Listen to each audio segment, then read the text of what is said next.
Oi, pessoal. Tá, vou tentar cumprir minha promessa aqui de gravar essa aula para vocês. Deixa eu só baixar aqui o volume para não dar. Espera aí, porque senão vai ficar dando interferência. Pronto, agora vocês estão me escutando. Vou voltar para cá. Seguinte, a internet aqui não é tão boa, tá? Então vai atrapalhar um pouco. Vamos lá fazer alguns exercícios, tá? Potencialmente poderão cair na prova. Estão muito relacionados com a lista de exercícios que eu já passei para vocês, tá bom? Vamos lá. Não peço desculpa, tá mandando, estou gravando esse vídeo às 8h50 da noite, na quarta-feira, tá? Porque as atividades que estou fazendo estão o dia inteiro, tá? E ontem, na segunda e na terça, foram bem puxados. Vamos lá. Seguinte. Então, uma questão que é muito comum nesse assunto, primeiro antes de tudo, deixa eu relembrar para vocês algumas coisas, né? Lembrando que as formas principais que nós utilizaremos é a integral de BDL igual a μ0i, que é a lei de Ampère, beleza? Outra é que a força magnética sobre uma carga é Q, Q V vetor B, tudo bem? E a outra que a força magnética pode ser igual a IL vetor B, tá? Acho que são as principais formas que iremos usar. Também que a força centrípeta, isso aí não é desse assunto, né? Que é mv ao quadrado sobre o raio. Beleza? Então, vamos enfrentar algumas questões. Tratar de algumas questões. Uma primeira questão, que é similar ao que já fizemos anteriormente, imagina que eu tenho uma região com um campo magnético saindo da tela e eu tenho uma partícula com a velocidade, aqui com a carga Q, positiva ou negativa, e ela desce ao entrar nessa região com campo. Então, deixa eu fazer até melhor isso aqui. Ela já vai descendo já aqui, assim que entra na região com campo magnético. Então, qual é a carga dessa partícula, né? Então, vamos lá. Então, o campo magnético está entrando na página, tá bom? E a velocidade está para baixo. Então, eu vou colocar, vocês vão ter que fazer, vocês não vão conseguir replicar, né? Porque eu estou gravando a aula. Então, eu vou fazer para mim, ó. Então, o B está saindo da página para cá e a velocidade está descendo. Então, tá assim. Tipo um revólverzinho apontando para mim mesmo, né? Com a mão esquerda. Lembre-se, eu faço a regra com a mão direita, tá? Então, o B está apontando no meu nariz e o V apontando para baixo. Então, eu vou fazer V vetor B, dá uma força para a minha esquerda, né?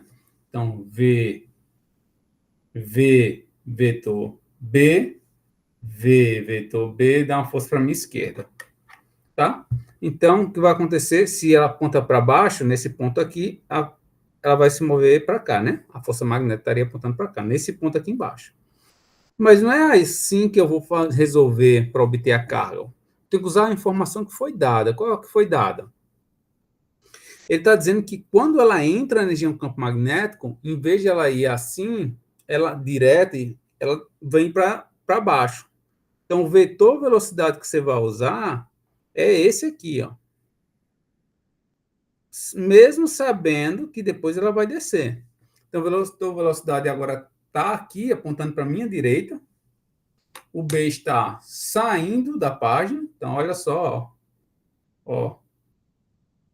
Ó, B com meu polegar no meu nariz e o V apontando para a minha direita. Então, ó. Então, vou lá. VB. VB dá uma força magnética para baixo. E a carga está dizendo que vai baixar, realmente vai baixar. Então, nesse caso, a carga seria positiva. Tudo bem? Fazer outro caso.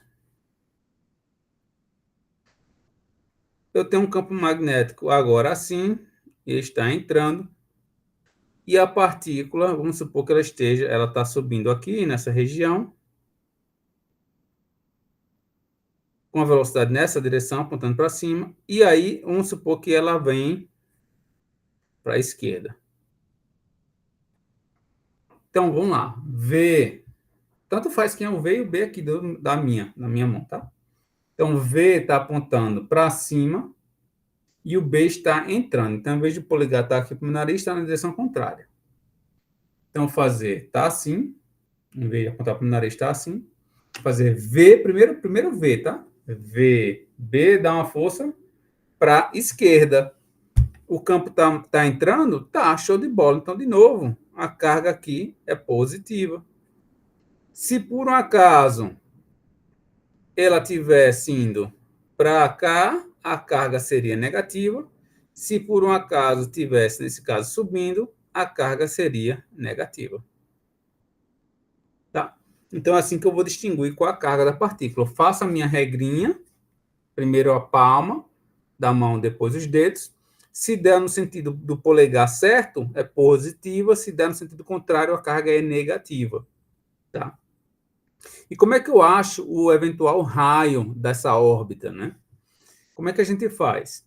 Então, como a força magnética que eu expliquei em sala de aula, ela vai sempre apontar para o centro, ela desempenha um papel da força centrípeta, portanto, como é a única força que está atuando nesse sistema, eu vou igualar a força magnética à força centrípeta. Então, em ambos os casos, eu ia igualar força magnética igual a força centrípeta, vai ficar QVB em módulo da mv ao quadrado sobre o raio em módulo. Eu corto esse V ao quadrado com esse V daqui, então eu encontro que QB dá igual a M vezes V sobre o raio. Aí vai depender do problema que o problema pede. Em alguns casos, muitas vezes, eles pedem a razão carga-massa. Então, a razão carga-massa vai ficar carga sobre massa, dá igual, nesse caso, vai ficar V sobre B vezes R.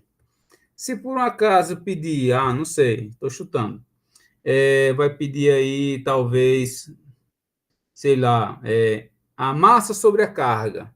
Se pedir a massa sobre a carga, é o inverso dessa equação que eu obtive. Então, a massa sobre a carga vai ser B vezes R sobre V. Se por um acaso pedir o raio da órbita. O raio da órbita, então eu vou isolar o raio da órbita nesse caso. Tudo a partir dessa equação principal, tá? Essa equação aqui, ó. O raio da órbita, vocês podem aí depois conferir, vai ficar como? O raio da órbita vai ficar M vezes V. Estou fazendo ao vivo, tá, pessoal? Se eu descer um pouquinho. Q vezes B. Esse seria o raio da órbita. Se eu pedisse a velocidade, aí eu isolo de acordo com o que for pedido no meu problema, tá bom? Então, isso é uma questão muito comum nas provas de Física 3, tá? Então, basicamente, estou dando uma questão para vocês aí na prova, tá? Vamos lá. Uma outra questão que é muito comum, que também está na lista, que também eu fiz em sala de aula para vocês, é quando eu tenho dois fios. Então, se eu tiver dois fios, tá aqui um fio aqui, sei lá, I1, e outro fio aqui, coloquei I2 para cá. E eu quero calcular a força magnética que o fio 1 causa no fio 2. Então, ó, força magnética em módulo é ILB. Esse B é o B externo. Esse I, lembra que eu fiz até para vocês, brinquei com vocês? Alguém deu uma dica lá em sala? Eu e tu. Então, é minha corrente, meu comprimento, e o B externo é o B de tu, de alguém de fora que está causando sobre mim. Então, se eu quiser a força magnética que um faz em 2, vai depender da minha, olha só, da corrente. Quem é que está? Eu sou o fio 2. Eu tenho a corrente 2, comprimento 2, e sofro um campo devido 1. Então, o B externo do 1, do fio 1, o 1 que causou um campo sobre mim. e por causa disso eu vou sentir uma força.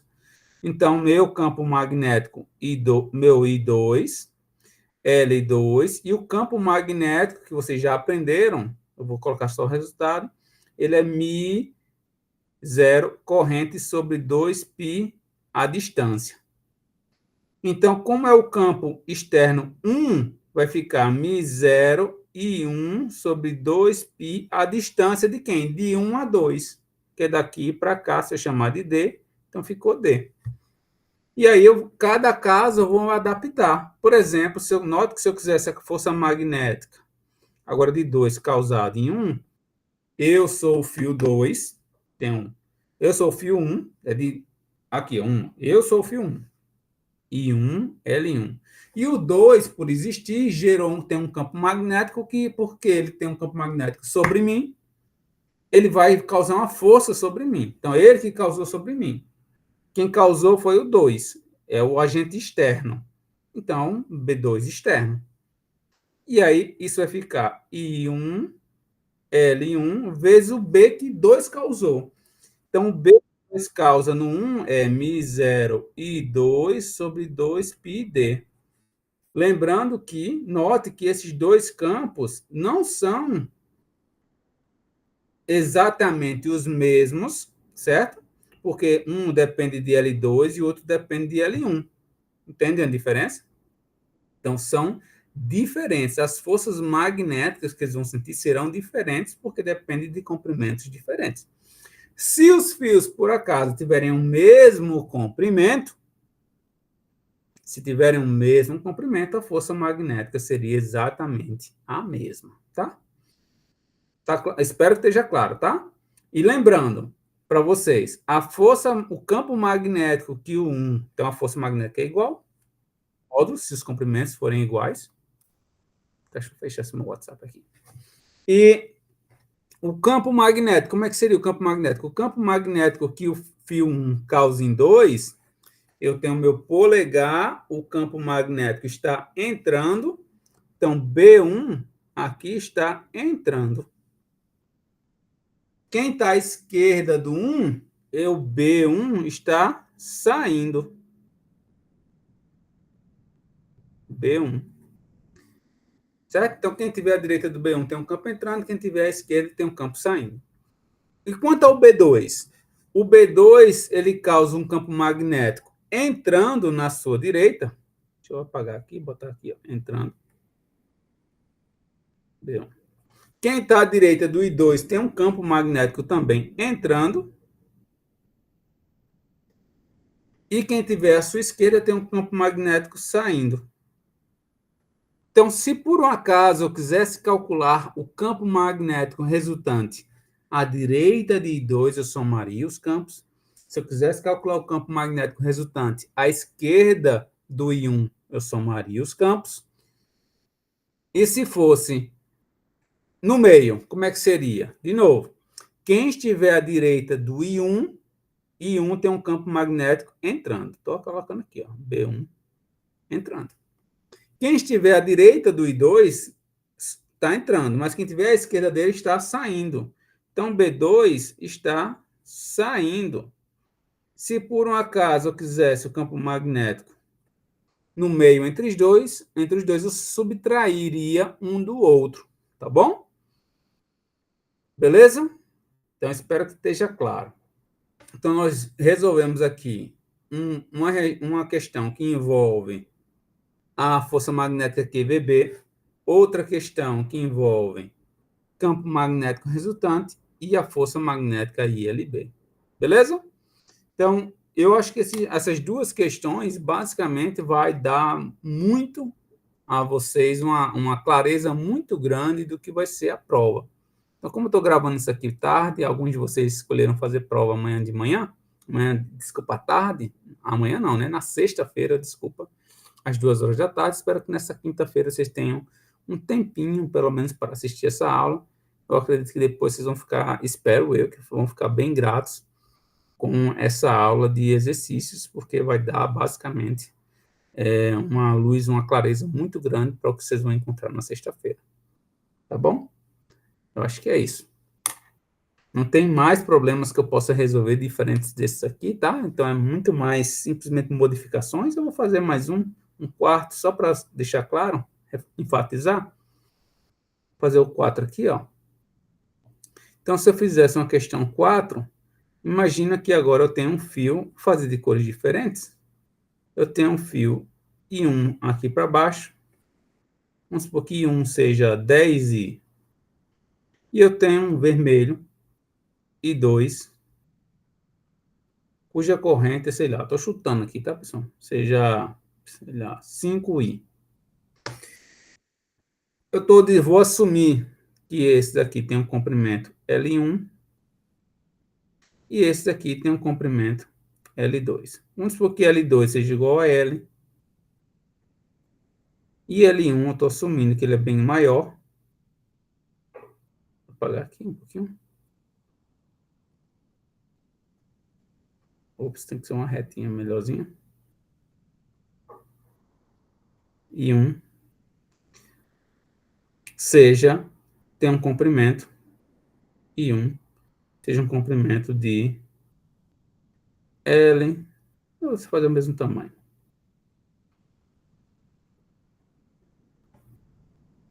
I1 igual a L. I1 igual a L. L1 igual a L. I1 igual a 10i. Certo? Beleza. Então, como é que eu calcularia? Primeiro, vamos supor que eu quero calcular o campo magnético do fio 1 em cima do fio 2. Então, B1 em cima do fio 2 vai ser μ0 I1 sobre 2π, a distância que separa eles. Vamos supor que essa distância daqui para cá, eu vou chamar de, pode ler em preto, seja de x, tá? X. Então, vai ser μ 2πx. Beleza. E se eu quisesse calcular o campo, agora a força magnética que o fio 2 sofre devido a 1. Então, a força magnética que o campo 2, que o fio 2 sofre, força magnética, fio 2 sofre devido a 1, ou seja, a força magnética de 1 sobre 2, tá? Do fio 1 sobre 2. Então, a força magnética que o fio 1 causa em 2, eu sou o fio 2, eu sou o fio 2, e sou um fio 2 que sofre um campo magnético devido a tu, que é o fio 1, que é o B1 externo. Aí, eu acabei de calcular. Dá I2L2 vezes B1, que é μ0 I1 sobre 2πx. Beleza? Então, a recíproca vai ser igual. Só vou trocar onde tem I2, L2 por I1, L1. Vou fazer aqui embaixo. Deixa eu passar. Ops. Espera aí. Consegui.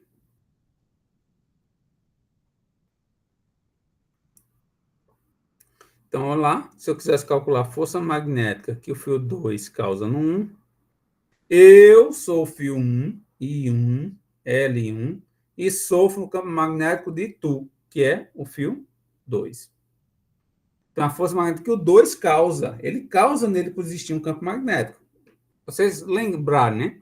Se eu sou um fio 1 que tem um corrente I1 e comprimento 1, eu não sofro força magnética de ninguém, a não ser que você, tu, que tenha ligue uma corrente. Se tu ligar uma corrente, vai gerar um campo e aí eu vou sentir uma força. Então, eu com corrente I1 e comprimento L1, nada acontece comigo. No momento que você liga um campo magnético, por sua culpa, tua culpa, tu liga um campo e aí agora eu sinto uma força magnética. Então, eu vou ter I1, L1. Quem é B2? μ2, I2 sobre 2π, a distância que separa 2 de 1, que continua sendo x. Então, note que essa força e essa força são muito similares, a menos das correntes e dos comprimentos. O que cabe a mim agora fazer? substituir quem é I2. I2 é 5I, L2 igual a L, L1 igual a L, e 1 igual a 10I. Não tem muito o que fazer, né? Então, substituiu aqui e obteve um resultado. Beleza? E note que o campo, de novo, agora vamos brincar com o campo magnético, que seria, digamos, a questão 5. Vou voltar para cá. Uma questão 5, se eu quisesse calcular o campo magnético resultante, como é que eu coloquei aqui? Um para baixo e um para cima. Então, eu colocasse um fio aqui para baixo, e um campo e o outro aqui para cima. E 2. Vamos lá. Então, eu disse a vocês, o melhor você já coloca o campo magnético de cada fio. Olha só, o fio 1 aponta para baixo. Se ele aponta para baixo, é o meu polegar. Então, quem está aqui, o campo entra, vou colocar logo aqui, ó, B1 está entrando. Quem está do outro lado, do lado de cá, sai. Então, vou botar aqui, ó, B1 aqui sai, B1 aqui sai. Quanto o fio 2? O fio 2, ó, quem tiver à direita dele, o campo entra. Então, tem B2 entra. Quem tiver à esquerda dele, B2 sai. Então, vou botar aqui B2 sai, B2 sai. E agora, vocês já podem automaticamente perceber que aqui eu tenho, nesse caso, o B resultante vai ser B1 menos B2. Aqui vai ser B1 mais B2. E aqui vai ser, ó, se eu tenho que ser consistente, tá? Vou repetir aqui. Eu estou dizendo que aqui é B1 menos B2. Se eu estou dizendo que isso é B1 menos B2, eu estou falando para o leitor que o B1, nessa apontando para entrando na página, ele é positivo. Então, estou dizendo qual é o meu sistema de referência. Se ele aponta para a página, ele é positivo. Então, B1 menos B2. Então, esse B1 que está saindo da página, ele tem que ser negativo. E o B2 que está apontando na página tem que ser positivo. Aqui é B1, desculpa. Para ser consistente com o que eu defini aqui, entendeu? Eu não poderia, nesse caso aqui, fazer também B1 menos B2, porque aí esse caso não estaria consistente com esse. Eles têm que ser consistentes. Uma vez que você definiu quem é seu eixo positivo, mantenha essa mesma anotação no item, no outro item, tá bom? Deixa eu ver se tem mais alguma coisa. Acho que é basicamente isso, pessoal, tá? Acho que é basicamente isso. E, obviamente, além de ter essas questões aqui, tá? Teremos duas questões sobre força magnética e campo magnético, que basicamente está concentrado no que eu acabei de falar. E outras duas questões serão sobre circuitos, como vocês pediram, tá? Teremos uma questão de circuito de resistores e uma de capacitores. Beleza? E essa, acho que vocês estão bem tranquilos em relação a isso, né? É isso, pessoal. São 9h15 já. Acho que deu o suficiente para eu cobrir a parte que mais interessava, que vocês têm um conteúdo mais novo para vocês, tá? Uma boa noite para todos vocês. Espero que se deem super bem na sexta-feira, tá? Um grande abraço.